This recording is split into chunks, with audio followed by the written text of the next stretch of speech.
hear me without using that microphone? Sure. Yes. Thank you very much. First of all, thank you, Barry, for asking me to come here. I really didn't even know that this group existed, but I'm really happy that I know about it now. The brief conversation I've had with a couple people out here leads me to believe that this group is very, very savvy on what's going on, current events, and what's happening in the world. So that's nice to know. What I want to do is I want to talk about just 3 or 4 things that are current events, because I want to leave a lot of time for questions. I always find that the questions are going to stimulate a lot more than what I'm going to talk about, and it'll probably bleed into each other. But the most important thing that I want to talk about is, what is on our plate that we deal with every day that's the most important to keep you safe. It's all about gangs, folks. If you see what's going on in this county right now, West Palm Beach had 19 shootings in less than 3 weeks. We had 5 in 2 days in the Glades. There's been a couple that are sporadic back and forth. Broward and Dade is experiencing the same thing. This is gangs. They are responsible for 80% or more of the violent crime that happens out here. And not just the shootings. We're talking about armed robberies. We're talking about personal assaults on people that even remotely get in their way. And if it was just the gangs shooting each other, at the end of the day you can say to yourself, well, we don't care what they do to each other, even though we should, but it's what happens in the settings that they're shooting each other. There was a 4-year-old girl in Riviera Beach, in her own house. One of the rounds from a rifle that the gangs were shooting each other with went through the house and killed her. So it's the ancillary damage, it's the collateral damage that's done by the violence that's happening in these neighborhoods. And it's not going to stop until, number one, law enforcement is going to have to take a much stronger stand, but the community itself is going to have to get engaged. We literally, at some of these shootings, will go there, there'll be 15 or 20 people on the street, and we'll ask them what happened, and they go, we don't know. Sure they do. They know exactly what happened. But there's 2 reasons. 1, they're going to take care of it themselves. 2, they're afraid, and they should be, because those gangs have a death grip on the area that they're dealing their narcotics in and trafficking. But until we get the community that's going to stand up and not be afraid to take a stance and realize that it's going to take more than just law enforcement, it's not going to go away. You've had gangs since the gangs in New York back in the 1900s, and they're going to keep on going on until the cycle is broken. And there's no way we can arrest our way out of this. Part of the other piece of the puzzle here that has to work is we have to keep the kids out of the gangs, because they're going after them between 8 and 10 years old. That's why we work very closely with the schools. We work very closely with the Boys and Girls Club. Any kind of group that will provide something for these kids to go to after school, because I can tell you something right now, if they don't have a place to go because the parents are home, they're out there working, or it's a single parent, the gangs are going to give them a place to go. Picture this. You've got a 15-year-old male. He's dropped out of school. He's got $200 or $300 in his pocket. He's got a rental BMW parked down the street. All kinds of gold, access to drugs, girls. He's in the gang. How do you go up to him and say, you know what, you really need to get out of this gang and go down to Burger King and get a minimum wage job? They look at you like, really? It's a tough sell. Yeah. Once they're in that environment, it's very tough to get them out. We've got to get them before they get in that environment. And the gangs are not just hurting us with violent crime. They're into everything. Identity theft is their second biggest money-raising opportunity. First is narcotics, but identity theft is off the charts with them. And they're doing it through false tax returns, the EBT cards, which used to be called food stamps. They're all over that. They'll steal your identity. So they're just going to do whatever it takes to get the money. It's all about the money. Whether they steal your car, rob a bank, or rob you personally, that's what they're going to do. They are a blight on every community, and it's our #1 priority. The last gang we took out of Belgrade consisted of 161 members. It was a 1.5 years of an investigation. They're very labor-intensive investigations. But you can't just go do a piecemeal. You can't just go over and grab one here, one here. You have to take them all at once. Otherwise, they're just going to keep growing. So, What happened to them? pardon me? Are they in jail now, or are they? Most of them, all yes, because what we do is we take them under the Racketeering Act, the federal statute. We work with federal partners under this. Because under the state system, they're not going to do, if they got 15 years, they'll be in there for 7. Under the federal system, they have to do all but about 2 years of their sentence. So that's why we take them federally.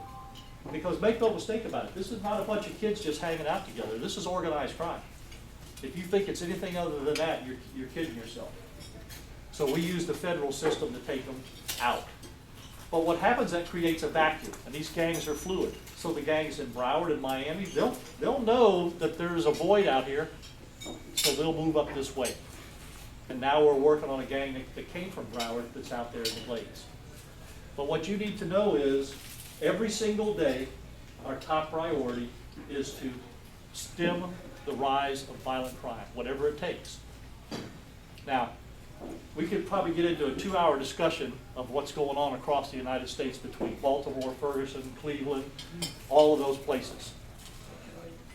The danger that's happened here, if you notice what's going on now with the crime rate in these places, you've got Baltimore, Cleveland, Ferguson, some places that are in the suburbs of these places that are experiencing more violent crimes and murders than they've had in the last 100 years.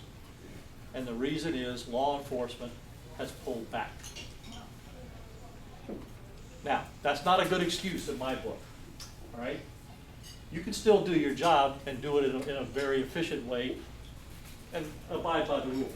But because of the onslaught of what's happened with the news media and the knee-jerk reactions in some of these places, it's caused the law enforcement people to just pull back. So they're not going and getting into the areas where the gangs are. They're not going into these neighborhoods and getting out of their cars and confronting these people. Let me tell you, folks, these gangs that are on the streets, they're not afraid of the cops. In the slightest. Some of them are from areas, other countries, that shoot police on a regular basis. And they've shot at our deputies, especially in the Glades. So you can't get out of your car and just walk up and say, oh, by the way, would you just kindly, let's move along tonight? Right?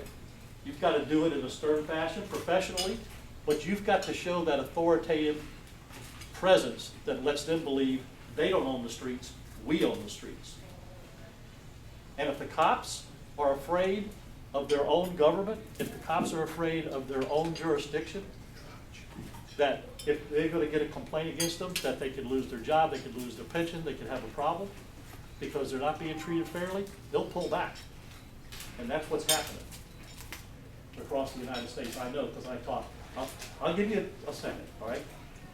You're going to interrupt my train of thought. Well, I'm going to leave a lot of time for questions. So you've got to be very careful that you send the right message to your employees that we're going to stand behind you. We want you to do things right. We want you to do things proper. We want you to go through the guidelines that are appropriate for dealing with situations. But we can't tuck our tail between our legs and back up. And we haven't in this county, and we won't. I can tell you that for sure. Now, rather than spend a 2-hour session on body cameras, I'm going to give you my quick synopsis on that, because that always leads into that question. And before anybody leaves here and says the sheriff's against body cameras, I'm not. It's another tool. We got cameras on the dashboard, we got cameras on our tasers, we got cameras all over the place. The problem is these body cameras have been touted as the answer to all the problems. They're not. They're not even close to the answer to the problem. The answer to the problem is proper training, proper procedures, proper supervision. Because if you don't have those 3 things in place, the only thing that this body camera is going to do is take a picture of another bad incident. You've got to start with the basics. You've got to have the proper training. You've got to train your deputies and your officers not to put themselves in a position of jeopardy where they have to use unnecessary force. You've got to have the proper procedures in place. You've got to have the proper policies. They've got to understand is you only use the amount of force necessary to effect the arrest lawfully. And then your supervisors have to monitor that every single day. Every single day. So the body cameras, yeah, they're a tool, but they're not the answer to the problems that law enforcement has experienced in bad situations, because the things that have been brought to light, those are mistakes. You can't shoot a person running away from you in the back. There's no excuse for that. That's basic 101 in the police academy. The threat is not there. You just can't do that. That's bad training. That's bad policies. Camera wouldn't have stopped that. The other side of that is it's a very expensive proposition. For me to put body cameras on my deputies, it'd be about $19 million. Wow. That's the initial investment. That's not every year keeping it up. That's just to start it. I got a hard time getting $19,000 out of the county commission. So there's a lot of things that need to be discussed. The police research people across the nation are doing a lot of studies on these body cameras. But don't let the news media take you down a path that says, oh, body cameras, if you have that, all this other stuff won't happen. It's not going to work like that. Let's go to Homeland Security. What Homeland Security? Pardon me? What Homeland Security? We're talking locally. We're good locally, I can tell you that for sure. And I'll give you a prime example of that. Since, for the last 7 years, ever since the governor appointed me to be the chairman of Homeland Security for South Florida, we have, I think, done an excellent job in a lot of respects. Number one, we're the only county in the United States that has coastal radar. It goes from Martin County to Key West. That was paid for by the federal government. That's important. This is our border, the ocean. Just like Mexico has their border, this is our border. And the bad guys are going to try to sneak in here. It happens at least 3 times a week. We stop boats out here, and guess what? It's not Bahamians, it's not Haitians trying to get to another country. The last boat we stopped had 3 Chinese nationals on it. Wow. They're not coming here to play the lotto. I guarantee you. All right? So it's very important for us to be vigilant, and that's a very important tool. The other thing we have is we have what we call fusion centers. But if you've ever watched NCIS on TV, the room where the TVs are, the analysts are in, that's a fusion center. We operate the regional fusion center for this region, which is, again, Martin County and Key West. We also are only one of 70 agencies in the United States that actually has a deputy sheriff that's assigned to the National Operations Center in Washington, D.C. The National Operations Center is where all the information in the world comes in about any threat to the United States. So I don't have to wait for the FBI or the CIA or somebody else to give me third-hand information. My man up there will call directly to my Director of Homeland Security and say, this is the threat to South Florida. But the best and the biggest program we have going is what we call See Something, Say Something. And we've been touting this program locally for a long time, and it paid off handsomely about a week and a half ago. We encourage the people. You see things every single day. Every day. That sometimes in your mind you go, you know what, that just doesn't look right. Everything that has happened in this country with the mass shootings, what's happened like 2 days later? They find somebody that goes, I knew that was going to happen. I knew the guy was acting crazy. He was on the internet. He was doing this. He was trying to do that. Well, if you do that, why didn't you tell somebody? A week and a half ago, we had an unnamed individual who was on Facebook with somebody, and this individual was trying to recruit people for ISIS. He, meaning the person from the Facebook, already had been talking with my people at the Fusion Center because we have somebody that just does social media with everybody. And he sent us that link for the person that was trying to recruit ISIS and wanted the materials to make a bomb. So we contacted our partners at JTTF, which is Joint Terrorist Task Force with the FBI, and said, hey, you need to look at this guy. So together we worked this case and ended up arresting the guy in Miami Beach. He was trying to get all the ingredients to make the pressure cooker bomb, and he was going to bury it, several of them, on beaches between West Palm and Miami. And because this one person saw something, had a connection with law enforcement through us, that person was not able to do that. Think about this for a minute. What do you hear at the airport all the time? If you see an unattended bag, notify law enforcement and all that. What if the people at the Boston Marathon, once this guy went over and set this backpack down and then walked off, would have been going, you know what, who just sets a backpack down and walks off? That's like you setting your purse down and walking off.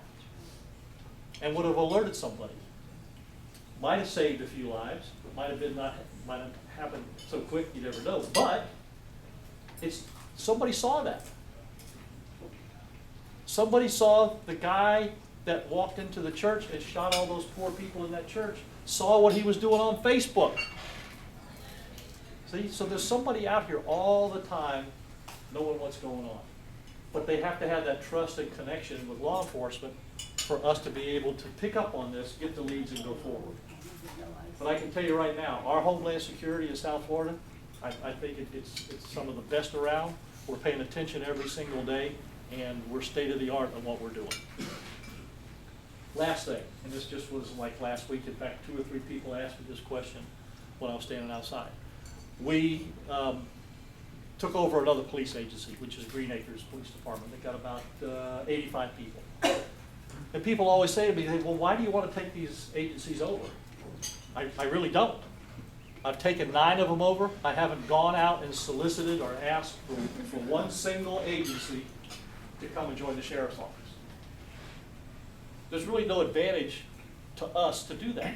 The advantage is to the people that live in these jurisdictions. And here's why. It's not that the local officers are not good people. They are. Most of them are very well trained, do a good job.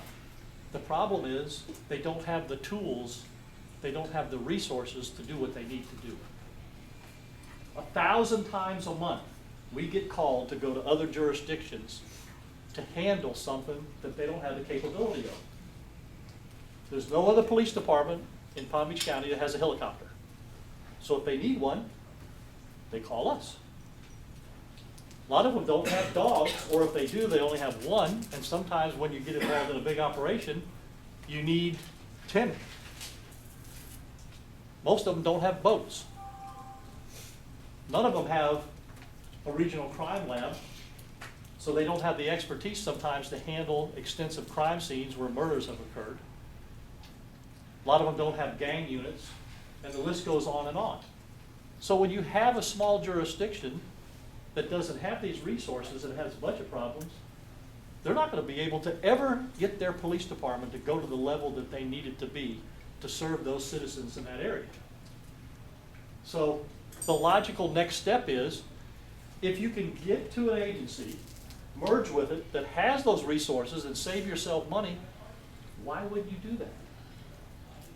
The reason is politics. Most of these little towns, small jurisdictions, they have a town council, or they have mayors, and they have city commissioners, and they all want to say, this is mine. This is my police department. This is my power base. And they don't want to give it up. And it doesn't make any sense. In Green Acres, we're going to actually provide them with a higher level of service, all the resources I just talked about, and probably save them at least $2 million a year. And you go, well, how does he do that? It's simple. Number one, I don't need a police chief, because we run that as a district. We run it with a captain. So I don't need a high-priced law enforcement executive. I don't need all of their supervisors. So we move some of their supervisors down to deputy level, and we use our supervisors that are already available in that area. But because we have such a large operation, I absorb their cars, right? I got 2,500 cars. 20 more cars into my system, I don't even know that it's going to happen. We'll be able to fix those and keep the maintenance on them and not even feel a difference. One of the biggest things is liability insurance. Small places like that have to have high liability insurance because if they shoot somebody or if they have a car wreck, the city does not have the availability to fight the claims. We're self-insured. I don't pay any of those type of insurance things. But the real beneficiary of mergers are the people that live in those jurisdictions. I can tell you now, if you go to Lake Worth, Royal Palm, Wellington, the people out there will tell you it was the best thing they ever did. The level of service is higher than they had before, and they're thrilled to death with what's going on. The crime rate actually has gone down in all of those jurisdictions that we have serviced over the years.